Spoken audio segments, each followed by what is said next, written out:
علامات قیامت میں سے دو بڑی ترین نشانیاں جن کے پورا ہونے کا انتظار پوری امت مسلمہ بلکہ امت نصارہ کو بھی ہے، خروج دجال اور نزول مسیح علیہ السلام ہیں۔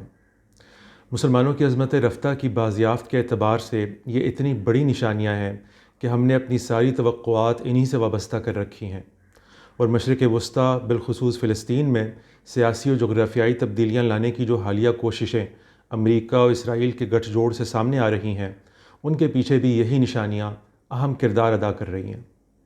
یہود و نصارہ کے عقائد کو کسی اور وقت کے لیے اٹھا رکھتے ہیں اور اس نشست میں اسلام کو فوکس کرتے ہیں۔ ان دونوں علامات کی تفصیلات احادیث رسول صلی اللہ علیہ وآلہ وسلم میں موجود ہیں۔ متعدد صحیح احادیث ان دونوں نشانیوں پہ گویا ہیں، اور باقی سب علامات قیامت کے مقابل میں سب سے زیادہ تفصیلات انہی دونوں کے بارے میں ملتی ہیں، اور انہی تفصیلات کی بدولت میں ان کی تعویل متعین کرنے میں کامیاب ہوا ہوں۔ حقیقت یہ ہے کہ پوری امت کے علماء کو ان کی تعویل سمجھنے میں غلطی لگی ہے۔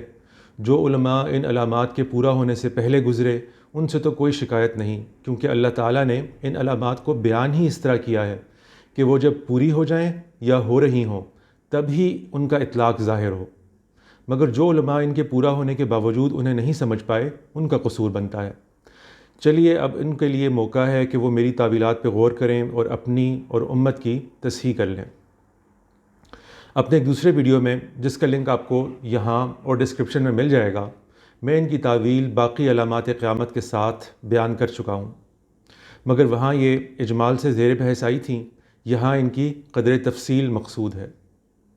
یہ ایک مختصر ویڈیو ہے، اس لیے آئیے چند نمائندہ صحیح احادیث پہ نظر ڈال لیتے ہیں جن سے ہمیں ان دونوں شخصیات کا خاکہ بنانے یا ذہن میں تازہ کر لینے میں مدد ملے اور ان کی تعویل و اطلاق سمجھنے میں آسانی ہو۔ آپ رک کر پوری روایت پڑھ سکتے ہیں، لیکن میں صرف متعلقہ حصوں کو ہی پڑھوں گا۔ نبی صلی اللہ علیہ وسلم نے فرمایا، میں نے رات کعبہ کے پاس خواب میں ایک گندمی رنگ کے آدمی کو دیکھا جو گندمی رنگ کے آدمیوں میں شکل کے اعتبار سے سب سے زیادہ حسین و جمیل تھا۔ اس کے سر کے بال شانوں تک لٹک رہے تھے، سر سے پانی ٹپک رہا تھا، اور دونوں ہاتھ دو آدمیوں کے شانوں پر رکھے ہوئے وہ بیت اللہ کا طواف کر رہے تھے۔ میں نے پوچھا، یہ کون بزرگ ہیں؟ تو فرشتوں نے بتایا کہ یہ مسیح ابن مریم ہے۔ اس کے بعد میں نے ایک شخص کو دیکھا، سخت اور مڑے ہوئے بالوں والا، جو داہنی آنکھ سے کانا تھا۔ اسے میں نے ابن قطن سے سب سے زیادہ شکل میں ملتا ہوا پایا۔ وہ بھی ایک شخص کے شانوں پر اپنے دونوں ہاتھ رکھے ہوئے بیت اللہ کا طواف کر رہا تھا۔ میں نے پوچھا، یہ کون ہے؟ فرشتوں نے بتایا کہ یہ دجال ہے۔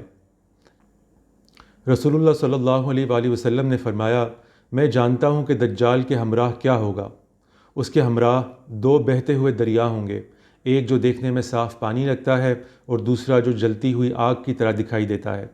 اگر کسی کو ان میں سے کسی ایک کا انتخاب کرنا پڑے تو اس ندی میں جائے جو آگ دکھتی ہے، اور اپنی آنکھیں بند کر لے، پھر اپنا سر نیچا کر کے اس میں سے پی لے، کیونکہ یہ ٹھنڈا پانی ہے۔ دجال کی ایک آنکھ اندھی ہے، جس پر موٹی جلد کی ایک پرت ہے، اور اس کی آنکھوں کے درمیان کافر لکھا ہوا ہے، جسے ہر مومن پڑھ لے گا، چاہے وہ پڑھا لکھا ہو یا ان پڑھ۔ ہم نے عرض کیا، وہ کتنے دنوں تک زمین پر رہے گا؟ آپ صلی اللہ علیہ وآلہ وسلم نے فرمایا، 40 دن تک۔ اس کا ایک دن ایک سال کے برابر ہوگا، اور ایک دن ایک مہینہ کے، اور ایک دن ایک ہفتہ کے، اور باقی دن تمہارے اور دنوں کی طرح ہوں گے۔ پھر عیسیٰ ابن مریم علیہ السلام دمشق کے مشرق میں سفید منارہ کے پاس اتریں گے، اور اسے یعنی دجال کو باب لد کے پاس پائیں گے اور وہیں اسے قتل کر دیں گے۔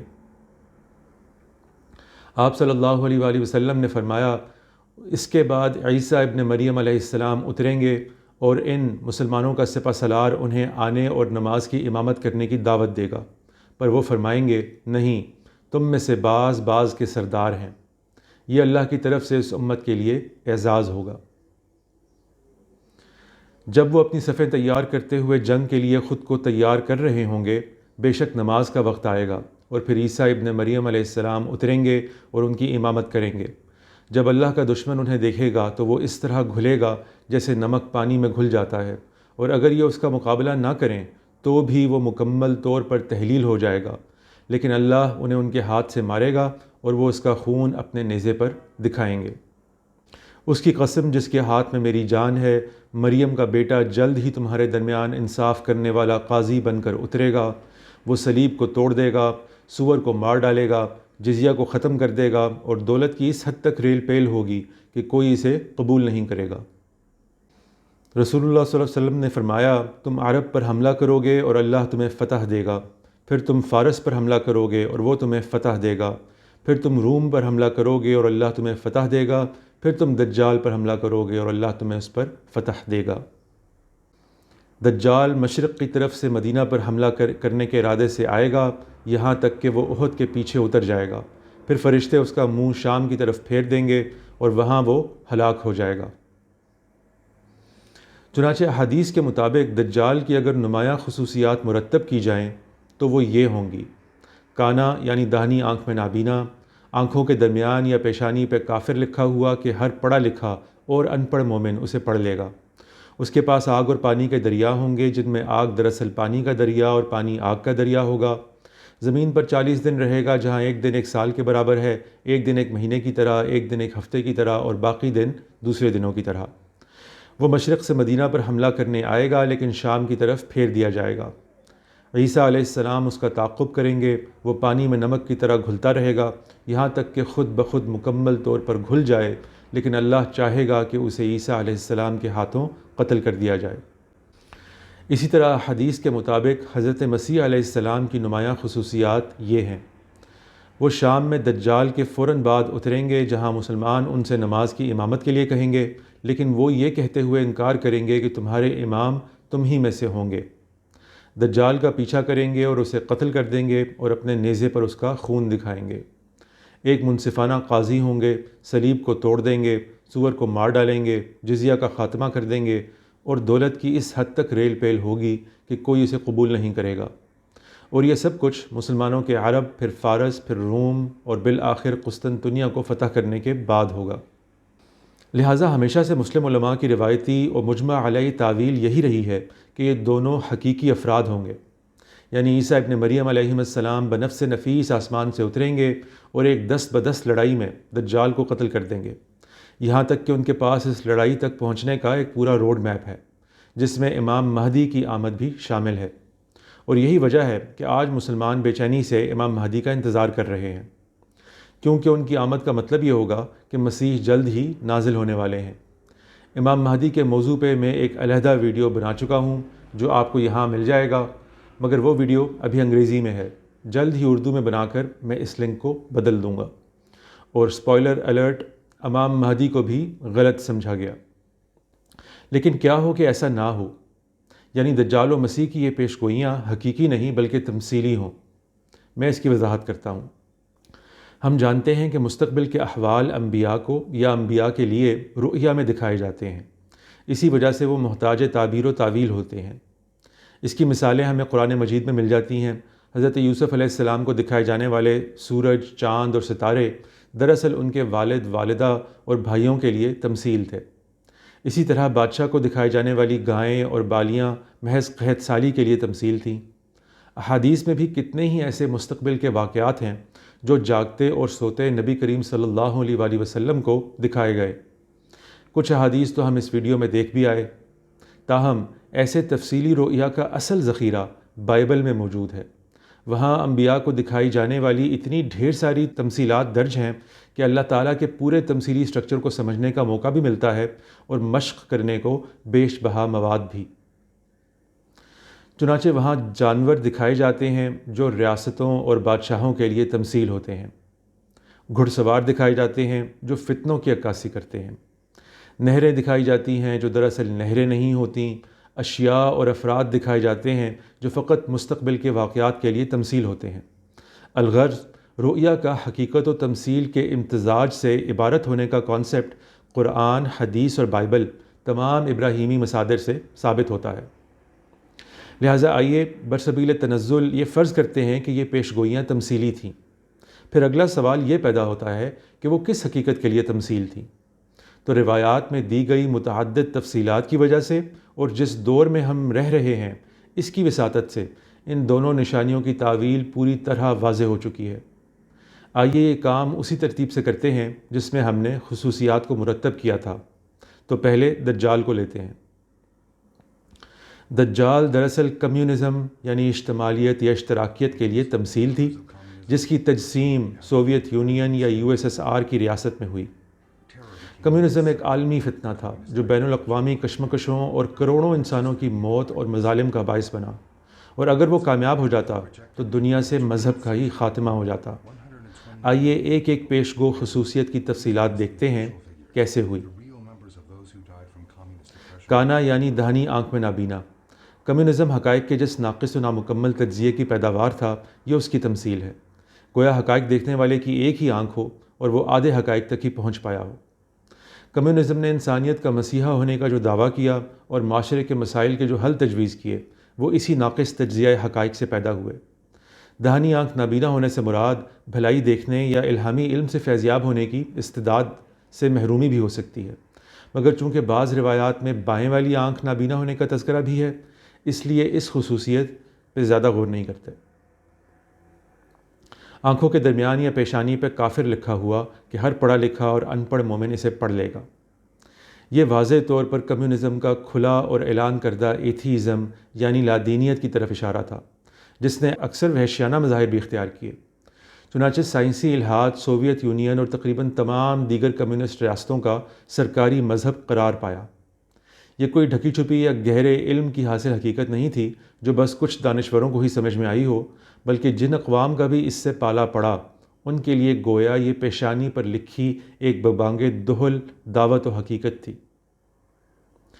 اس کے پاس آگ اور پانی کے دریا ہوں گے، جن میں آگ دراصل پانی کا دریا اور پانی آگ کا دریا ہوگا۔ یہ خصوصیت کمیونزم کے دعووں کی مخالف نوعیت کی تمثیل ہے۔ کمیونزم نے انسانی معاشروں کے مسائل کا مداوع کرنے کے لیے جو حل آب حیات کہہ کر تجویز کیے، وہ دراصل زہر قاتل نکلے، اور ان کے انجام دنیا نے تجربہ بھی کیے، اور جن طریقوں اور اقدامات کو اس نے انسانیت کے لیے مہلک قرار دیا اور انہیں ختم کرنے کے درپے ہوا، انہی میں دراصل انسانیت کی حیات و فلاح تھی۔ مگر اس یک طرفہ و پرکشش انداز میں اپنے دعووں کو اس نے بیان کیا کہ بڑے بڑے دانشور اور نیک نیت لوگ بھی اس کے جال میں ایسے پھنسے کہ اس کے بڑے ترین کارکن بن گئے۔ زمین پر 40 دن رہے گا، جہاں ایک دن ایک سال کے برابر ہے، ایک دن ایک مہینہ کی طرح، ایک دن ایک ہفتہ کی طرح، اور باقی دن دوسرے دنوں کی طرح۔ یہ خصوصیت کمیونزم کی صحیح مدت اور اس دنیا میں اس کے قیام کا دورانیہ پوری درستگی سے بتاتی ہے، یعنی 1917 کے بولشوک انقلاب کے بعد سے لے کر سوویت یونین کی 1991 میں تحلیل تک۔ اس خصوصیت میں 40 دنوں کا ذکر کیا گیا ہے، جہاں کہا گیا ہے کہ یہ دن نہیں بلکہ سال ہیں۔ پھر ان سالوں کی تقسیم 3 ادوار میں کی گئی ہے، ایک دور ایک ہفتے کے برابر یعنی 7 سال کے، اور ایک دور ایک مہینہ کے برابر یعنی 29 یا 30 سال کے، اور آخری دور باقی 38 سال کے۔ چنانچہ گن کے دیکھ لیجئے، لینن کی حکمرانی کے 7 سال 1917 سے 1924 تک، اس کے بعد سٹالن کی 29 سالہ حکمرانی 1924 سے 1953 تک، اور اس کے بعد کمیونزم کی بقیہ زندگی کے 38 سال 1953 سے 1991 یعنی سوویت یونین کی تحلیل تک۔ یہ 3 ادوار میں تقسیم بھی نہایت موزوں ہے۔ علم تاریخ و سیاسیات کے طلباء بخوبی جانتے ہیں کہ یہ کمیونزم کی حقیقت میں 3 مختلف ادوار تھے۔ لینن کا کمیونزم سٹالن کے کمیونزم سے مختلف تھا، اور سٹالن کا اپنا ہی ایک مخصوص کمیونزم تھا۔ پھر ان دونوں لیڈروں کی وفات کے بعد کمیونزم کے ایک مختلف دور کا آغاز ہوا جو سوویت یونین کی تحلیل تک پھر جاری رہا۔ وہ مشرق سے مدینہ پر حملہ کرنے آئے گا، لیکن شام کی طرف پھیر دیا جائے گا۔ مسیحی اقوام کے مقابلے میں اسلامی ممالک میں کمیونزم کو بہت کم کامیابی حاصل ہوئی۔ یہ خصوصیت اسی کی تمثیل ہے، کیونکہ یاد رکھیں کہ آن حضرت صلی اللہ علیہ وآلہ وسلم کے زمانے میں شام مسیحیت کا گڑھ تھا، اور مشرق کی سمت کی نشاندہی کمیونزم کے سوویت یونین سے آنے ہی کی طرف اشارہ ہے، کیونکہ وہ دنیا کے مشرق میں ہی تھا۔ عیسیٰ علیہ السلام اس کا تعاقب کریں گے۔ کمیونزم کا مقابلہ کرنے کے لیے ایک مسیحی ریاست میدان میں ایسی اتری کہ پوری دنیا میں اس نے ایک سرد جنگ کے ذریعے کمیونزم کا مقابلہ کیا، اور اس کے ادنیٰ اثر و رسوخ کو بھی ہر جگہ چیلنج کیا۔ میں جانتا ہوں کہ یہ پہلے ہی واضح ہے کہ میں کس ریاست کی بات کر رہا ہوں، لیکن مجھے پہلے دجال کی ان خصوصیات کو مکمل کرنے دیں، اور پھر میں اس کی وضاحت کرتا ہوں۔ وہ پانی میں نمک کی طرح گھلتا رہے گا یہاں تک کہ خود بخود مکمل طور پر گھل جائے، لیکن اللہ چاہے گا کہ اسے عیسیٰ علیہ السلام کے ہاتھوں قتل کر دیا جائے۔ یہ کمیونزم کی کمزور و ناپائیدار نوعیت کی تمثیل ہے۔ ہم جانتے ہیں کہ کمیونزم جہاں بھی آیا آخرکار ناکام ہوا، کیونکہ یہ ایک ناقص نظام تھا جو اپنی غلط مجوزہ تشخیصوں کے باعث آپ سے آپ فیل ہونے پر مجبور تھا۔ اور اس طرح یہ خصوصیت اس بات کی نشاندہی کرتی ہے کہ اگر کمیونزم کو اکیلے چھوڑ دیا جاتا تو بھی اس کا انجام ناکامی ہی ہوتا، مگر خدا چاہے گا کہ اسے مسیح علیہ السلام یعنی مسیحی ریاست کے ہاتھوں قتل کیا جائے۔ اب آئیے مسیح علیہ السلام کی خصوصیات پر نظر ڈالتے ہیں، جو دراصل درست مسیحیت کے لیے تمثیل ہے، جس کی تجسیم ریاستہائے متحدہ امریکہ میں ہوئی۔ وہ شام میں دجال کے فوراً بعد اتریں گے، جہاں مسلمان ان سے نماز کی امامت کے لیے کہیں گے، لیکن وہ یہ کہتے ہوئے انکار کریں گے کہ تمہارے امام تم ہی میں سے ہوں گے۔ یہ تمثیل ہے کہ امریکہ پہلی اور دوسری جنگ عظیم میں ایسے اترا کہ اس نے اس بات کو یقینی بنایا کہ سلطنت عثمانیہ کے خاتمے کے بعد یورپی طاقتوں کے ذریعے حاصل کردہ تمام مسلم زمینیں مسلمانوں کو واپس کر دی جائیں اور ان کو آزادی اور حق خود ارادیت دیا جائے۔ دجال کا پیچھا کریں گے اور اسے قتل کر دیں گے اور اپنے نیزے پر اس کا خون دکھائیں گے۔ یہ اس بات کی تمثیل تھی کہ امریکہ نے کس طرح کمیونزم اور USSR کا زمین کے ہر کونے میں پیچھا کیا، جس میں آخری اور فیصلہ کن ضرب افغان جنگ میں مسلم مجاہدین کے ذریعے لگائی، جس نے بالآخر 1991 میں اسے ٹکڑے ٹکڑے کر دیا۔ ایک منصفانہ قاضی ہوں گے۔ یہ اس نئے نظام کی عکاسی کرتا ہے جسے امریکہ نے دوسری عالمی طاقتوں کو قائل و مجبور کر کے دنیا بھر میں نافذ کیا، جس سے پہلے لیگ آف نیشنز اور پھر اقوام متحدہ بھی سامنے آئیں، اور جس کے تحت استعماری نظام کا خاتمہ اور ہر قوم یہاں تک کہ شکست خوردہ قوموں کے لیے بھی خود مختاری اور آزادی کا پروانہ جاری کیا گیا۔ اور اس کے بعد پھر اس نے یقینی بنایا کہ کوئی ملک کسی دوسرے ملک کے خلاف جارحیت نہ کر سکے۔ صلیب کو توڑ دیں گے، یعنی صلیبی برتری اور ایسی مسیحی وحدت کا خاتمہ کر دیں گے کہ پھر دنیا کو مسیحی اور غیر مسیحی بنیادوں پہ دیکھا جانا ترک کر دیا جائے گا۔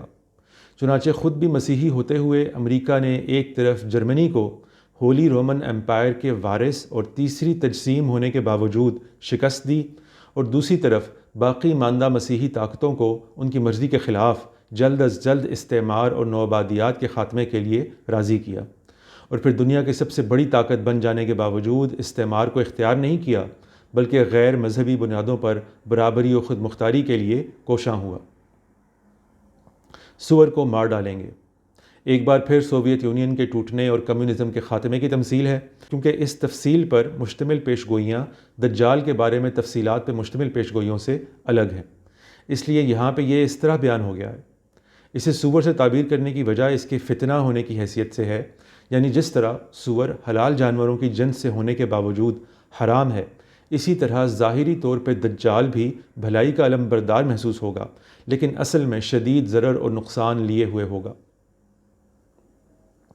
جزیہ کا خاتمہ کر دیں گے۔ ویسے تو جزیہ خاص طور پہ غیر مسلموں سے وصول کیا جانے والا ایک اسلامی ٹیکس ہے، لیکن علامت کے طور پہ ریاستی مذہب کے علاوہ کسی بھی مذہب کے خلاف کسی بھی امتیازی قانون کی تمثیل ہو سکتا ہے، کیونکہ دونوں کام ساتھ ساتھ ہی ہوئے۔ عالمی جنگوں کے بعد کے دور میں قومی ریاستوں کے وجود پذیر ہونے کے بعد اور اقوام متحدہ کے چارٹر کے تحت نہ صرف جزیہ کا خاتمہ ہو گیا، بلکہ مذہبی اختلاف کی بنیاد پہ ہر خصوصی ٹیکس کا بھی۔ دولت کی اس حد تک ریل پیل ہوگی کہ کوئی اسے قبول نہیں کرے گا۔ عالمی جنگوں کے بعد وسیع پیمانے پہ میسر آنے والی بے مثال مالی آسودگی کی تمثیل ہے جو آج تک جاری ہے۔ اور یہ سب کچھ مسلمانوں کے عرب، پھر فارس، پھر روم اور آخر میں قسطنطنیہ کو فتح کرنے کے بعد ہوگا، اور اس ترتیب کی ہو بہو پیروی کی گئی۔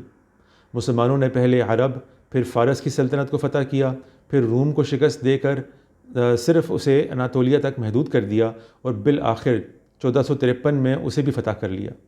کمیونزم یعنی دجال بالکل اسی ترتیب میں اس سب کے بعد سامنے آیا۔